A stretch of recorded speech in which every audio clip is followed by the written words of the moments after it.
This week we are continuing our study into the 19th century and the writers of the short story within.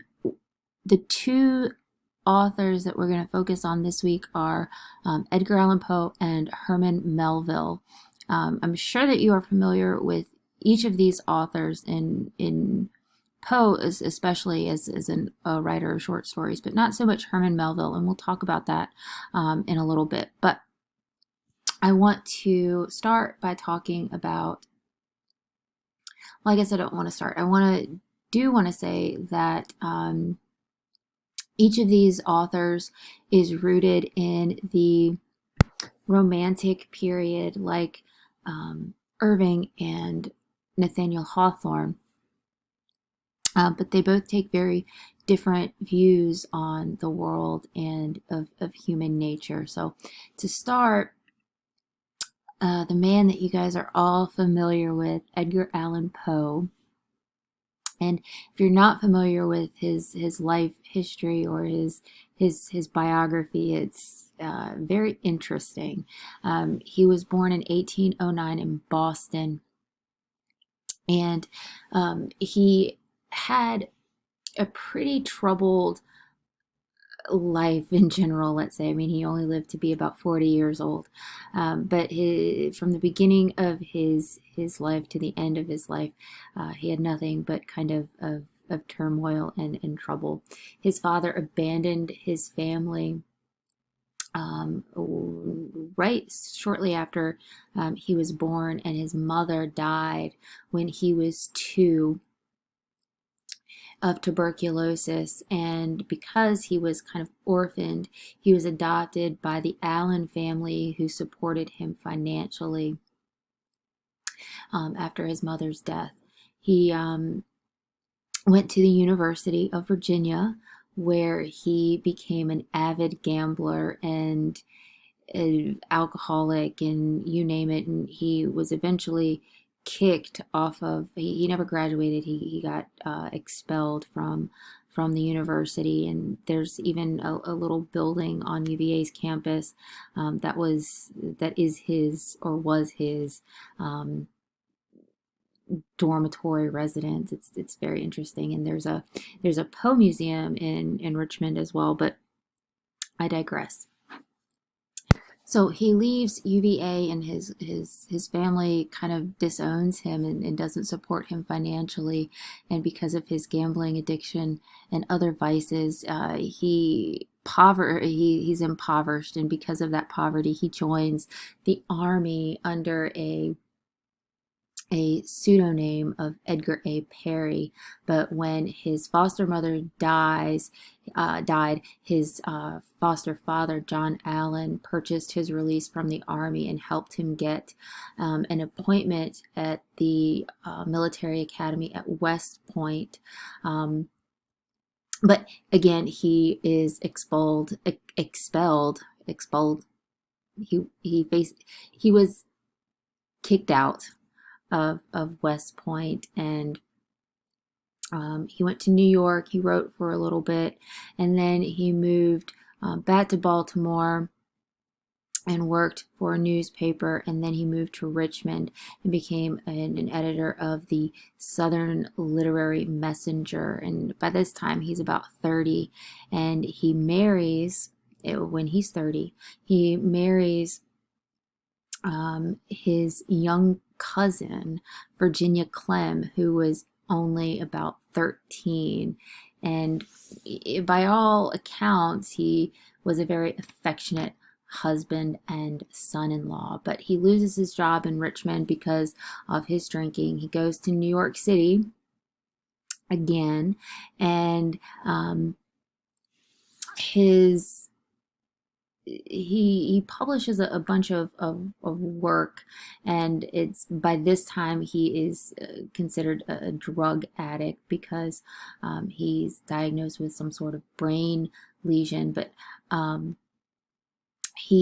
he's there in New York City, he meets Herman Melville, and he moves again back and forth from New York to Baltimore and all these places.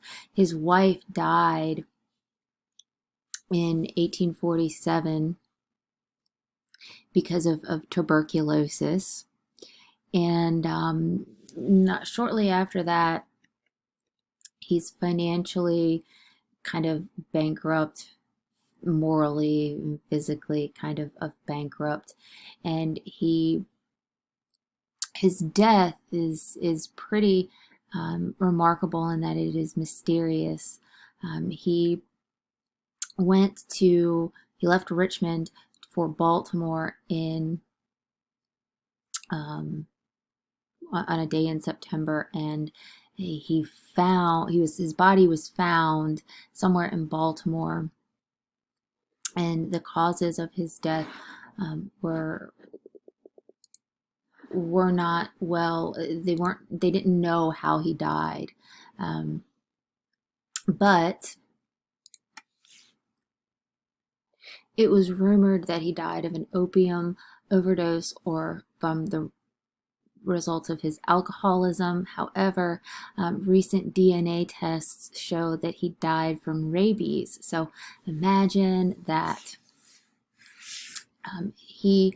As you guys know, I mean, you guys have all read something by Edgar Allan Poe. He is a literary giant, and for that, I mean, he was a pioneer of the detective story, of science fiction, and he is debatably the father of the short story. I tend to disagree. I think Washington Irving is, but he is certainly one of those figureheads in. It would be remiss of me not to say how important he is to the development of the genre of the short story. Most of his works deal with death, murder, and cannibalism. And his poem, The Raven, is his most highly acclaimed work, and the Baltimore Ravens are named for his poem, The Raven. So, as I mentioned earlier in the introduction to this video, his style is associated with dark romanticism, and we talked about that last week when we talked about Hawthorne.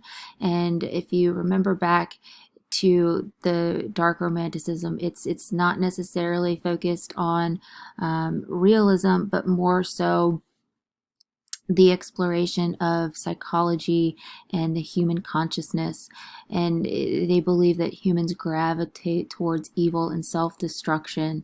And the belief in human fallibility, the psychological effects of guilt and sin. And Poe is even darker than the dark romantics in that his work is considered quite gothic. And the gothic, it emphasizes sheer terror, personal torment. It has graphic morbidity and elements of the supernatural. And if you've ever read anything by Edgar Allan Poe, you know that what I'm saying is true. And in the Gothic, or the subgenre of the Gothic, there is this, it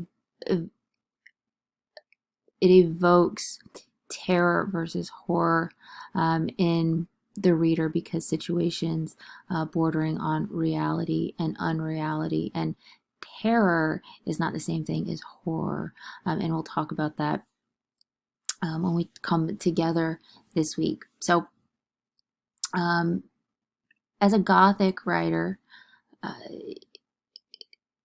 and certainly it is indicative of all Poe's writings, we have characters with questionable sanity, and almost all of Poe's works are told from a first-person point of view. And I don't want you guys to get confused with the narrator and the author being the same person. Poe the author is not necessarily Poe the narrator. And this emphasis on the first person point of view and the unreliability of the narrator, it does bring into question this idea of, well, is it true? Is it not true? Is he sane? Is he insane? And that is indicative of Poe's works. The Cask of Amontillado is the work that I have chosen for us to read. Um, I would be willing to bet that some of you have read it before, but I picked this one because it's in your book and I want you guys to use your book because you paid for it. So I'm going to stop here and I'm going to pick up and talk about the Cask of Amontillado.